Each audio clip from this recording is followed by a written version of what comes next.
جب ہمارے رسول رحمت حضرت محمد مصطفیٰ صلی اللہ علیہ وسلم خدا کی طرف سے دین اسلام لے کر تشریف لائے تو دنیا بھر کی ستائی ہوئی عورتوں کی قسمت کا ستارہ چمک اٹھا اور اسلام کی بدولت ظالم مردوں کے ظلم و ستم سے کچلی اور روندی ہوئی عورتوں کا درجہ اس قدر بلند و بالا ہو گیا کہ عبادات و معاملات بلکہ زندگی اور موت ہر مرحلے اور ہر موڑ پر عورتیں مرد کے دوش بدوش کھڑی ہو گئیں اور مرد کی برابری کے درجے پر پہنچ گئیں۔ مردوں کی طرح عورتوں کے بھی حقوق مقرر ہو گئے اور ان کے حقوق کی حفاظت کے لیے خداوندی قانون آسمان سے نازل ہو گئے اور ان کے حقوق دلانے کے لیے اسلامی قانون کی ماتحتی میں عدالتیں قائم ہو گئیں۔ عورتوں کو مالکانہ حق حاصل ہو گئے، چنانچہ عورتیں اپنے مہر کی رقموں، اپنی تجارتوں، اپنی جائیدادوں کی مالک بنا دی گئیں اور اپنے باپ، بھائی، بہن، اولاد کی اور شوہروں کی میراثوں کی وارث قرار دی گئیں۔ غرض وہ عورتیں جو مردوں کی جوتیوں سے زیادہ ذلیل و خوار اور انتہائی مجبور و لاچار تھیں، وہ مردوں کے دلوں کا سکون اور ان کے گھروں کی ملکہ بن گئیں۔ چنانچہ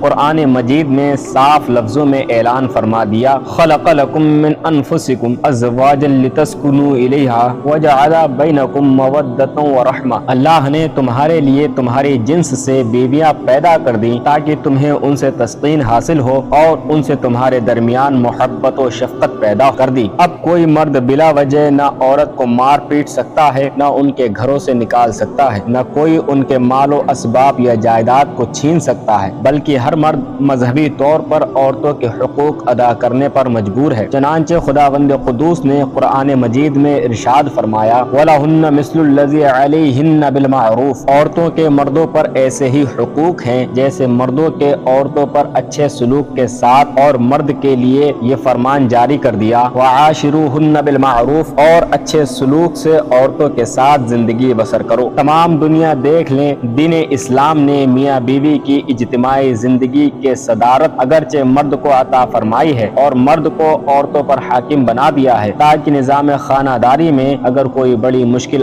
آن پڑے تو مرد اپنی خدا داد طاقت و صلاحیت سے اس مشکل کو حل کر دے، لیکن اس کے ساتھ ساتھ جہاں مردوں کے کچھ حقوق عورتوں پر واجب کر دیے ہیں، وہاں عورتوں کے بھی کچھ حقوق مردوں پر لازم ٹھہرا دیے ہیں۔ اس لیے مرد اور عورت دونوں ایک دوسرے کے حقوق میں جکڑے ہوئے ہیں تاکہ دونوں ایک دوسرے کے حقوق ادا کر کے اپنی اجتماعی زندگی کو شادمانی و مسرت کی جنت بنا دیں اور نفاق و شقاق اور لڑائی جھگڑوں کی جہنم سے ہمیشہ کے لیے آزاد ہو جائیں۔ عورتوں کو درجات و مراتب کی اتنی بلند منازلوں پر پہنچا دینا، یہ حضور نبی رحمت صلی اللہ علیہ وسلم کا وہ احسان عظیم ہے کہ تمام دنیا کی عورتیں اپنی زندگی کی آخری سانس تک اس احسان کا شکر ادا کرتی رہیں، پھر بھی وہ احسان عظیم کی شکر گزاری کے فرض سے سبکدوش نہیں ہو سکتی۔ سبحان اللہ، تمام دنیا کے محسن اعظم حضور نبی اکرم صلی اللہ علیہ وسلم کی شان رحمت کیا کہنا۔ وہ نبیوں میں رحمت لقب پانے والے، مراد